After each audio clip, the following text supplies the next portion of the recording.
Job 13 അധ്യായം 1 മുതൽ 28 വരെയുള്ള വാക്യങ്ങൾ. ഞാനിതെല്ലാം കാണുകയും കേൾക്കുകയും ഗ്രഹിക്കുകയും ചെയ്തിട്ടുണ്ട്. നിങ്ങൾ അറിയുന്നത് ഞാനും അറിയുന്നു. ഞാൻ നിങ്ങളെക്കാൾ താഴെയല്ല. ഞാൻ സർവശക്തനോട് സംസാരിക്കും. ദൈവവുമായി ന്യായവാദം നടത്താൻ ഞാൻ തയ്യാറാണ്. നിങ്ങളാകട്ടെ വ്യാജം കൊണ്ട് വെള്ളം പൂശുന്നു. നിങ്ങൾ വിലയില്ലാത്ത വൈദ്യന്മാരാണ്. നിങ്ങൾ മൗനം ആലോചിച്ചിരുന്നെങ്കിൽ അത് നിങ്ങൾക്ക് ജ്ഞാനമാകുമായിരുന്നു.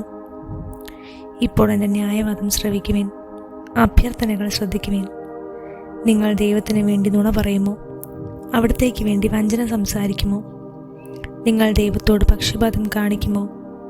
അവിടത്തേക്ക് വേണ്ടി ന്യായവാദം നടത്തുമോ? അവിടുന്ന് നിങ്ങളെ പരിശോധിച്ചാൽ നിങ്ങളിൽ നന്മ കണ്ടെത്തുമോ? അല്ലെങ്കിൽ മനുഷ്യനെ വഞ്ചിക്കുന്നത് പോലെ അവിടുത്തെ വഞ്ചിക്കാൻ നിങ്ങൾക്ക് കഴിയുമോ? രഹസ്യമായി പക്ഷപാതം കാണിച്ചാൽ നിശ്ചയമായും അവിടുന്ന് നിങ്ങളെ ശകാരിക്കും. അവിടുത്തെ പ്രതാപം നിങ്ങളെ ഭയപ്പെടുത്തുകയില്ലേ? അവിടത്തെക്കുറിച്ചുള്ള ഭീതി നിങ്ങളുടെ മേൽ പതിക്കുകയില്ലേ? നിങ്ങളുടെ സൂക്തകൾ നാശത്തിൻ്റെ പഴമൊഴികളത്രേ. നിങ്ങളുടെ ന്യായവാദം കളിമൺ കട്ട പോലെ ദുർബലമാണ്. നിശബ്ദരായിരിക്കുവിൻ, ഞാൻ സംസാരിക്കട്ടെ. എനിക്കെന്തും സംഭവിച്ചു കൊള്ളട്ടെ. ഞാൻ എൻ്റെ മാംസം ചവയ്ക്കാനും ജീവൻ കയ്യിലെടുക്കാനും ഒരുക്കമാണ്. പ്രത്യാശയറ്റ എന്നെ ദൈവം വധിച്ചാൽ തന്നെ എന്ത്? എങ്കിലും അവിടുത്തെ മുഖത്ത് നോക്കി ഞാൻ വാദിക്കും. അധർമ്മി അവിടുത്തെ മുൻപിൽ വരികയില്ല. ഇതായിരിക്കും എൻ്റെ രക്ഷ. എൻ്റെ വാക്ക് ശ്രദ്ധിച്ച് കേൾക്കുവിൻ. എൻ്റെ പ്രഖ്യാപനം നിങ്ങളുടെ കാതിൽ മുഴങ്ങട്ടെ. ഞാൻ എൻ്റെ ന്യായവാദം തയ്യാറാക്കിയിട്ടുണ്ട്. ഞാൻ നിർദോഷനെന്ന് പ്രഖ്യാപിക്കപ്പെടുമെന്ന് എനിക്ക് ഉറപ്പുണ്ട്. എന്നോട് തർക്കിക്കാൻ ആരുണ്ട്? എന്നെ നിശബ്ദനാക്കി വധിക്കാൻ ആരുണ്ട്? 2 കാര്യങ്ങൾ മാത്രം എനിക്ക് നൽകുക. ഞാൻ അങ്ങിൽ നിന്ന് ഒളിക്കുകയില്ല. അങ്ങയുടെ കരങ്ങൾ എന്നിൽ നിന്ന് പിൻവലിക്കുക. അങ്ങയെക്കുറിച്ചുള്ള ഭീതി എന്നെ പരിഭ്രാന്തനാക്കാതിരിക്കട്ടെ. എന്നിട്ട് വിളിക്കുക, ഞാൻ മറുപടി നൽകാം. അല്ലെങ്കിൽ ഞാൻ സംസാരിക്കാം, അങ്ങ് ഉത്തരം പറയുക. എൻ്റെ പാപങ്ങളും അപരാധങ്ങളും എത്ര? എൻ്റെ അതിക്രമങ്ങളും പാപങ്ങളും എവയെന്ന് പറയുക. അങ്ങ് എന്തുകൊണ്ട് മുഖം മറയ്ക്കുന്നു? എന്തുകൊണ്ട് ശത്രുവിനെ പോലെ എന്നെ കരുതുന്നു? കൊഴിയുന്ന ഇലയെ അങ്ങ് ഭയപ്പെടുത്തുമോ? ഉണങ്ങിയ പതിരിനെ അങ്ങ് അനുധാവനം ചെയ്യുമോ? അങ്ങ് എനിക്കെതിരായി കഠിനമായ ആരോപണങ്ങൾ എഴുതുന്നു. എൻ്റെ യൗവനത്തിലെ അകൃത്യങ്ങളുടെ ഫലം എന്നെ അനുഭവിപ്പിക്കുന്നു. അങ്ങൻ്റെ കാലുകൾ ആമത്തിലിടുകയും എൻ്റെ വഴികളെ നിരീക്ഷിച്ചു കൊണ്ടിരിക്കുകയും ചെയ്യുന്നു. എൻ്റെ കാലടികൾക്ക് അങ്ങ് പരിധി വച്ചിരിക്കുന്നു. ചീഞ്ഞഴിഞ്ഞ പദാർത്ഥം പോലെയും ചിതൽ തിന്ന വസ്ത്രം പോലെയും മനുഷ്യൻ നശിച്ചു പോകുന്നു.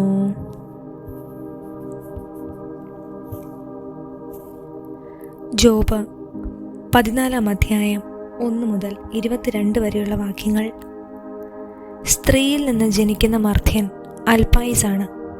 അവൻ്റെ ദിനങ്ങൾ ദുരിതം നിറഞ്ഞതും. അവൻ പുഷ്പം പോലെ വിടരുന്നു, കൊഴിഞ്ഞു പോകുന്നു. അവൻ നിഴൽ പോലെ കടന്നു പോകുന്നു, നിലനിൽക്കുന്നില്ല. അങ്ങനെയുള്ളവനെയാണോ അങ്ങ് നോട്ടമിട്ടിരിക്കുന്നത്? അവനെയാണോ അങ്ങ് വിധിക്കാൻ കൊണ്ടുവരുന്നത്? അശുദ്ധമായതിൽ നിന്ന് ശുദ്ധമായതുണ്ടാക്കാൻ ആർക്ക് കഴിയും? ആർക്കും സാധിക്കുകയില്ല. അവൻ്റെ ദിനങ്ങൾ നിർണയിക്കപ്പെട്ടിരിക്കുന്നു. അവൻ്റെ മാസങ്ങളുടെ എണ്ണം അങ്ങേക്ക് അധീനമാണ്. അവന് കടക്കാൻ പാടില്ലാത്ത പരിധി അങ്ങ് നിശ്ചയിച്ചിരിക്കുന്നു. അവനിൽ നിന്ന് അങ്ങ് കണ്ണെടുക്കുക, അവനെ തനിയെ വിട്ടേക്കുക.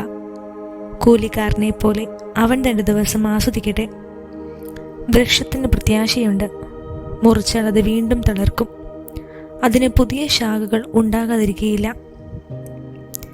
അതിൻ്റെ വേരുകൾ മണ്ണിനടിയിൽ പഴകിപ്പോയാലും അതിൻ്റെ കുറ്റി മണ്ണിൽ കെട്ടുപോയാലും വെള്ളത്തിൻ്റെ ഗന്ധമേറ്റാൽ അത് തളിർക്കുകയും ഇളം ചെടി പോലെ ശാഖ പുറപ്പെടുവിക്കുകയും ചെയ്യും.